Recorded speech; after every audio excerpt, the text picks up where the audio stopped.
그 다음에 이제 디지털 용어를 저는 이제 소스 코드라고 생각을 하는데, 소스 코드는 뭐 잘 아시겠지만 원시 코드라고 이야기를 할 수 있습니다. 컴퓨터의 소프트웨어를 개발할 때 그 안에 들어가는 모든 동작의 코드를 총체적으로 일컫는 말이죠. 가령 이제 모든 제품에 설명서가 있듯이 디지털 기기에 담긴 모든 내용을 컴퓨터 언어로 설명되어 있는 것이 바로 소스 코드라고 이야기를 할 수 있습니다. 소스 코드는 소프트웨어의 구조와 원리에 대한 모든 정보를 포함하고 있습니다. 그래서 만약 이게 공개될 경우에는 기업의 그 개발 비밀이 드러날 수 있겠죠. 그래서 많은 기업들이 이 소스 코드를 보호하려고 하죠. 하지만 이제 최근에는 이제 오픈 소스라고 불리는 개방형 소프트웨어도 있죠. 디지털 시대의 용어는 바로 소스 코드라고 이야기를 할 수가 있습니다. 자, 지금 우리 세상은 원자와 분자로 이루어져 있죠. 뭐 더 나아가면 이제 막으로 이루어졌고, 뭐 코크도 이야기하고 뭐 그렇게 얘기를 하는데, 아무튼 원자와 분자를 알면 모든 물질이 무엇으로 만들어져 있는지 알게 되지요. 뭐 물은 뭐로 구성되어 있고, 뭐 이런 식으로 원자와 분자 구조를 통해서 H2O 이야기를 해서 모든 물질의 구성 요소를 원자와 분자를 통해 가지고 다 이렇게 설명이 가능하잖아요. 마찬가지로 디지털을 알면 사람들이 만들어낸 비트 세계가 무엇으로 이루어졌는지를 알 수가 있습니다. 그리고 원자의 세계와 비트의 세계는 원자 세계하고 비트 세계, 디지털 비트 세계하고 실제 이제 현실 세계하고 결국은 어때요? 서로 동떨어진 세계가 아니다. 비트 세계는 원자 세계의 도움 없이 홀로 존재할 수 없고, 또한 인간이 작성한 코드도 결국 뭐예요? 코드를 통해서, 비트를 통해서 만든 세상도 결국은 뭐예요? 물리적 형태를 띌 수밖에 없잖아요. 전에 여러분 기억납니까? 공각기동대에 나오는 인형사는 비트 속에 존재하는, 정보 속에 존재하는, 네트워크 속에 존재하는 정보인데, 원자 세계로, 분자 세계로, 현실 세계로 들어오고 싶어 하고, 매트릭스는 뭐예요? 현실 세계에 존재하는 이들이, 그들의 영혼은 비트 속 가상 공간에 들어가 있는 거. 앞으로 현실은 원자 세계와 비트 세계가 결합된 하이브리드, 혼종의 세계로 이루어질 거예요. 이제 면대면에서 지금 이제 비대면, 그죠? 언컨택트 시대로 이제 전환되게 되는데, 이런 시기 때에 우리가 원자 비트 세계가 결합되는 것을 통해서 새로운 세계를 조망할 수 있지 않을까, 그런 생각을 해보게 됩니다. 아무튼 코드는 허공에 둥둥 떠 있는 것이 아니라 전기나 자기 아니면 전파와 같은 형태로 존재를 합니다. 비트의 세계는 이런 식으로 원자의 세계와 관계를 맺는 거죠.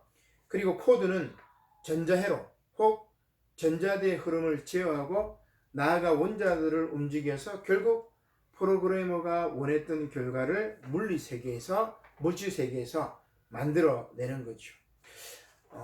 뭐 계속해서 이제 좀 개론적인 정보들이 좀 들어가니까 이러면 한번 봅시다. 우리가 살고 있는 우주는 크게 보면은 무생물과 생물로 이루어집니다. 원자 세계가. 물이나 바위, 지구나 별, 공기 같은 것들이 무생물이고, 박테리아나 꽃, 강아지, 사람 같은 것들이 생물이라고 할 수 있죠. 둘 다 원자로 이루어져 있지만 생물과 무생물의 차이가 있어요. 바로 생명 현상, 곧 태어나고 자라고 생장하고 생식하고, 그 다음에 진화하고, 그 다음에 자극 반응, 뚝 치면은 이제 반응하는 거, 이런 네 가지를 갖고 있느냐 갖고 있지 않느냐에 따라서 생물과 무생물이 나누어져요. 나중에 이제 로봇도 생장하고 생식한다고 했죠. 디지털 생물학 이야기하면서 자기 복제가 가능한 로봇 이야기를 한 적이 있는데, 태어나서 자라고 생식하고 진화하고 자극 반응이 있는 것이 생물이고, 이게 없는 것은 무생물입니다.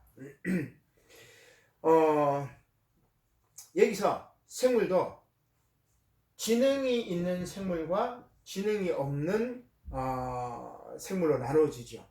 나무하고 풀, 그런 식물에는 지능이 없지만, 식물 같은 경우, 그 다음 바퀴벌레나 강아지, 원숭이, 사람 같은 동물에게는 지능이 있죠. 그 다음에 사람에게는 또 뭐가 있어요? 영혼이 있습니다. 그러니까 이렇게 이제 무생물하고 생물의 차이라고 할 수 있어요. 그 다음에 지능이 있는 동물, 지능이 있는 생물과 없는 것 차이, 그 다음에 동물과 사람의 차이, 영혼. 이렇게 이제 원자의 세계에서 생물, 무생물 쭉 이제 이야기를 할 수 있고, 요 기본 틀. 그러면 이것을 디지털식으로 얘기하면 어떻게 되느냐? 디지털식으로 얘기하면은 소스 코드의 유무로 생물과 무생물의 차이가 있습니다. 소스 코드가 있느냐 없느냐에 따라서 무생물, 생물 이렇게 이제 나눌 수 있겠죠. 근데 무생물과 생물은 원자와 분자가 일정한 형태로 뭉쳐져 있지만 그 안에 소스 코드가 없는 것은 무생물, 소스 코드가 있는 것을 생물이라고 할 수 있습니다. 그러면 이 소스 코드는 copy and paste, 복사하기 및 붙여넣기가 가능해요. 소스 코드는 카피가 가능해요. 다양성과 통일성, 연속성을 통해 생장하며 진화해요. 지금 이 네 가지 특성을 지금 얘기하는 거예요. 소스 코드를 가지고. 따라서 돌멩이는 복사해서 두 개로 만들 수 없지만 나무는 번식을 통해서 두 그루를 만들 수 있죠. 사람도 마찬가지입니다. 자, 그래서 소스 코드도 이거 마찬가지예요. 지능은 뭐냐? 지능은 우리가 뭘 해요? 지능은 창조하는 행위지요. 만들어내는 겁니다. 그리고 지능이 만들어내는 것은 크게 보면은 세 가지인데 소스 코드의 지능을 치면은 뭐가 있습니까? 하드웨어가 있고 그 다음에 반 하드웨어가 있고 소프트웨어가 있습니다. 하드웨어는 뭐예요? 책상이나 의자나 망치와 같은 것이죠. 여기 무생물, 그 다음 100년 전까지만 해도 인류가 만들어낸 것들 모두 하드웨어였습니다. 하드웨어를 우리가 만들었어요. 이것들은 내부에 소스 코드가 없기 때문에 복사가 불가능해요.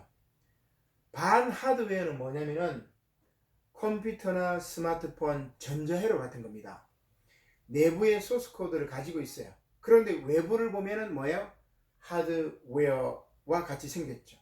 이러한 기기들은 모두 소스 코드가 없는 하드웨어와 소스 코드가 있는 소프트웨어가 결합된 제품들인데 하드웨어에 내장된 소프트웨어를 쉽게 지우거나 변경할 수 없기 때문에 하드웨어하고 한 몸으로 취급됩니다. 이것을 우리가 뭐라고 하면은 이제 펌웨어, 말 그대로 딱딱한 소프트웨어, 이것을 이제 반 하드웨어라고 이야기를 할 수가 있겠죠. 마지막으로 이제 순수한 소프트웨어가 있습니다. 이 소프트웨어는 쉽게 말하면 이제 뭐예요? 프로그램이죠. 애플리케이션, 우리 앱이라고 얘기를 하죠. 응용 소프트웨어, 앱 같은 거, 혹은 이제 프로그램 같은 거, 이런 것들이 이제 순수한 소프트웨어입니다. 컴퓨터는 하드웨어하고 이런 이 앱이나 프로그램이 결합된, 그래서 반 하드웨어라고 이야기를 했죠. 펌웨어라고 이야기를 했습니다. 그러면 사람이 소스 코드를 작성해서 만든 것이다 라고 볼 수 있겠습니다. 사람이 이제 소스 코드를 작성해서 프로그램 언어를 통해서 이제 만든 것이 이 소프트웨어라고 할 수 있겠죠. 자, 그럼 다시 이제 인간으로 한번 돌아가 봅시다. 지금 인간은 자신의 지능을 반 하드웨어인 인공지능과 소프트웨어인 가상현실을 만들어냈어요. 물론 가상현실은 당연히 코딩으로 만들어졌습니다. 가상현실이 제공하는 데이터의 양을 물리적 현실이 제공하는 데이터 양만큼 늘린다면 여러분 어떻게 되겠어요? 그때부터 사람들은 가상현실과 실제 현실을 분간할 수 없을 것입니다. 언어와 기호, 이미지로 구성되는 세계는 이렇게 우리에게 새로운 세상을 창조하도록 만드는 거죠. 따라서 이제 우리의 영혼은 자신의 안식처로 디지털 세계라는 새로운 세계를 갖게 되지 않을까, 그렇게 생각해 보는 겁니다. 이게 이제 인문학적인 내용하고 그 다음에 이제 기본적인 컴퓨터 프로그래밍 언어에 대한 이해가 있어야 이제 가능한데, 저도 이제 이게 충분히 이제 쉽게 전달을 했는지 모르겠어요. 제가 쓴 이제 글을, 제 책을 이제 가지고 제가 설명을 하는 건데, 여러분 좀 어렵더라도 한번 또 이렇게 반복해서 이렇게 들으면 이해되지 않을까 생각이 됩니다. 이런 이야기가 있습니다. 비트 세계는 점점점 현실 세계, 원자 세계를 닮아갈 것입니다. 코딩을 모른다는 것은 새로 만들어지고 있는 세상에 대한 과학 지식이 없는 것과 마찬가지입니다. 그죠? 태초에 신은 말씀으로 천지를 창조하셨지만 디지털 세상은 이제 인간이 코딩으로 천지를 창조하는 세상이 된 것이지요. 그리고 그 세상은 사이버 스페이스에서 이미 구현되고 있습니다. 요 얘기를 하는 게 누구냐면 유발 하라리가 호모 데우스에서 데이터 종교를 이야기해요. 모든 것들을 다 코딩, 데이터 시켜버린 거죠. 데이터 시킨다는 것은 뭐예요? 코딩화 시킨다는 말입니다. 다 코딩화 시켜서 데이터로 축적이 되어 있으면은 이제 우리 인간은 그 데이터대로 이제 행동하는 거예요. 내가 지금 이 강의를 마치고 뭘 할지를 다 데이터 되어 있는 거예요. 확률적으로 다 되어 있는 거예요. 어떻게 보면 다시 이제 운명론으로 빠지는 거겠죠. 아무튼 유발 하라리는 이제 그렇게까지 나가지만 우리는 지금 이제 새로운 세상 비트를 통해서 새로운 세상을 코딩을 통해서 이제 만들어내는 거죠. 그래서 거기서 이제 결론을 낸다면 중요한 게 뭐냐면 디지털 소통이라고 할 수 있습니다. 성경에 보면 이제 바벨탑 사건으로 인류가 흩어집니다. 우리가 신과 같이 대자하면서 바벨탑을 쭉 쌓는 거죠. 그래서 신이, 인간이 이제 신에게 범죄하지 못하도록 바벨탑을 무너뜨리고 인간들을 흩어버립니다. 언어도 동일한 언어를 사용하니까 자기들이 이제 소통하니까 동일한 언어를 사용하지 못하도록 언어도 다 이렇게 바꿔버려요. 근데 이제 나중에 초대교회 때 성령이 오셔가지고 방언을 통해서 그들이 서로가 소통이 돼요. 언어가 소통이 된다는 그런 이야기죠. 자, 그러면 저는 이렇게 얘기를 할 수 있습니다. 코딩으로 역사하는, 임하는 성령의 역사를 과학기술을 통해서 바라보는 세상이 디지털 소통이다. 그런 이야기죠. 바벨탑 사건으로 흩어졌던 인간의 언어가 프로그래밍 언어를 중심으로 다시 모이고 있습니다. 프로그래밍 언어 소스 코드는 영어로 되어 있고 만국 공통어입니다. 그죠? 코딩은 언어를 구사하는 지능이 발휘할 수 있는 능력의 극대치를 보여주고 있습니다. 인간이 프로그래밍 언어를 통해 무슨 말을 하건 그 말은 컴퓨터를 통해 세상의 유의미한 형태로 출력이 되죠. 그리고 컴퓨터끼리는 서로 디지털 언어를 매개로 소통합니다. 결국 지능은 언어를 낳고 언어는 코딩을 낳고 코딩은 통신을 낳았다. 지능은 언어를 낳고 언어는 코딩을 낳고 그리고 코딩은 통신을 낳고 결국 이 모두는 데이터로 구성이 되는 비트의 세계를 만들어서 새로운 세상을 우리 앞에 이제 만들어내는 거라고 할 수 있죠. 그래서 저는 이제 코딩 계시록 21장 21절에서 22절 말씀으로 제가 이제 이렇게 지었는데, 성경의 마지막이 이제 요한 계시록이잖아요. 요한 계시록 22장 22절이 마지막 그 구절인데, 제가 코딩 계시록 22장 21절 22절 말씀이다 이렇게 썼습니다. 이것들을 증언하시니가 이르시되 내가 진실로 속히 오리라 하시거늘 아멘 코딩이여 오시옵소서. 코딩의 은혜가 모든 자들에게 있을지어다 아멘. 이렇게 이제 제가 글을 쓴 적이 있는데, 오늘 내용이 조금 이제 어렵긴 하지만 뭐 여러분 코딩을 잘하는 친구들은 아마 제 얘기가 너무 쉬울 수도 있을 것 같아요. 그래서 원자의 세계로 이루어진 무생물과 생물, 그 다음에 지능과 영혼, 생물의 특성, 이런 것들을 비트의 세계에서 소스 코드를 통해서 하드웨어, 반하드웨어, 소프트웨어로 이야기를 하고, 이러한 디지털 소통이 필요하고, 그리고 디지털 소통에서 디지털의 영혼은 바로 소스 코드였고, 코딩을 통해서 새로운 천지만물 창조가 이루어졌다. 결국 언어로 이루어진 세상이나 상징체계를 말하겠죠. 언어로 이루어진 세계, 상징체계. 락강은 상징계라고 이야기를 했습니다. 자크 락강은. 그 다음에 기호로 이루어진 체계, 소시를 했지. 소시를. 그죠? 기호로 이루어진 세계. 그 다음에 이미지. 자본주의는 상징 이미지를 판매하잖아. 이미지로 이루어진 세상인데 우리는 다시 뭐로 보는 거예요? 코딩, 컴퓨터, 언어로 이루어진 세상을 보는 거죠. 그것은 가상 공간에 존재하는 게 아니에요. 실제 우리 이 물성으로도 만들어질 수 있는 거죠. 그것을 통해서 새로운 세상이 개막이 된다. 그런 이야기입니다.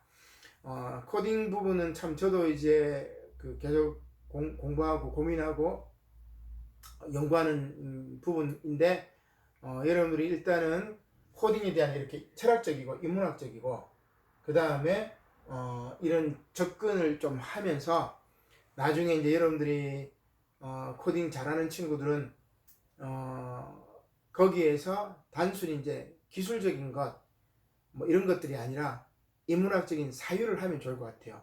인문학적인 사유는 제가 말씀드렸죠. 문학과 역사, 철학에 있어서 몇 가지 얘기를 했는데, 철학의 비판적인 정신. 그래서 이러한 것들을 한번 생각해보는 그런 여러분들이 되시길 바랍니다. 예, 고맙습니다.